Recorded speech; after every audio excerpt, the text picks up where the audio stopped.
âge aussi.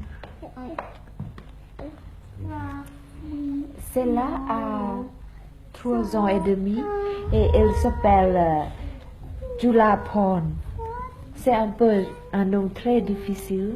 Et celle-là a 5 ans et demi et elle s'appelle Sirinthon. Et je crois qu'il y en a une qui est un tout petit peu plus calme que l'autre. Celle-là, Celle-ci. oui. Elle est très féminine. Oui, nous le voyons déjà, elle a déjà des petits sourires très coquets et très féminins. Et quant à l'autre, elle, Plus vif, plus actif. plus active. Eh bien, maintenant que nous avons fait connaissance, je crois que nous pouvons tous nous rendre compte que l'ambiance ici au Fonzalais est très familiale. Et d'ailleurs, Sire, je m'adresse à vous maintenant. Lorsqu'on parle du Fonzalais, on parle obligatoirement du lac Léman, ce lac Léman que nous dominons et que vous connaissez fort bien puisque vous avez fait une partie de vos études à Lausanne.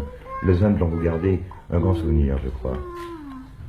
Nous étions ici assez longtemps, parce que j'étais à l'école ici, à Lausanne. Et on connaît bien le lac Léman ici. Mais est-ce que la Suisse et Lausanne, c'est le lac Léman ou c'est encore autre chose? Je crois que lorsque vous êtes dans un pays, vous revenez d'ailleurs d'un grand voyage maintenant qui vous a entraîné dans 14 pays, vous étudiez très attentivement les institutions du pays en question pour peut-être par la suite les mettre en pratique dans votre pays. Le but de nos voyages officiels n'est pas d'aller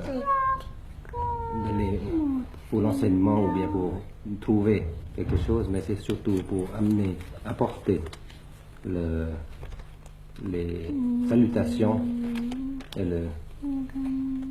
pour dire en anglais, le goodwill du peuple de son pays au peuple qu'on visite. Et c'est une action de contact personnel. Contact qui veut dire amitié, bien sûr. Et amitié entre notre pays et les pays en question.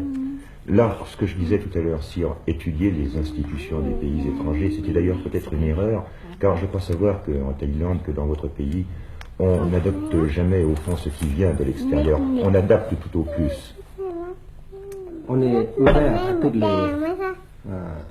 qui est bien pour le pays, mais on doit, comme vous dites, adapter aux conditions locales et puis à nos institutions, à notre tradition. Bien sûr. Si vous le permettez, j'aimerais que nous nous évadions pendant quelques instants du Fonzalais, que nous nous évadions de Suisse, pour nous rendre à Bangkok, pour nous rendre dans votre palais. C'est peut-être très indiscret de vous poser cette question, mais enfin, comment commence la journée d'un roi? Mais je me lève.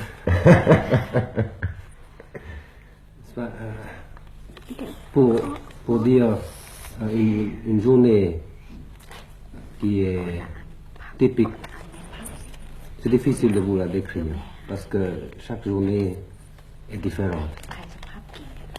J'ai un principe de ne pas tomber dans la routine, et c'est toujours un peu différent tous les jours.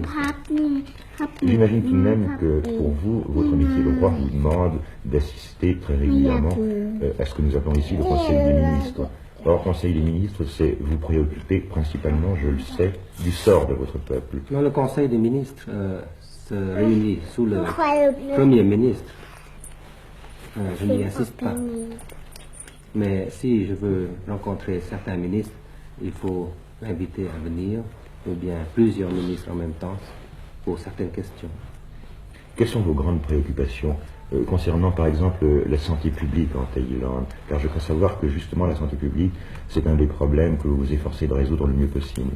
La santé publique est un problème mondial, et parce que tous les gouvernements qui sont bons doivent s'occuper du bien-être du peuple, du pays.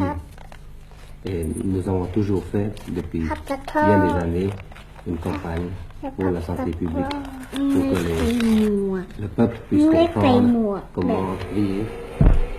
Oui, vous parlez du peuple qui est heureux.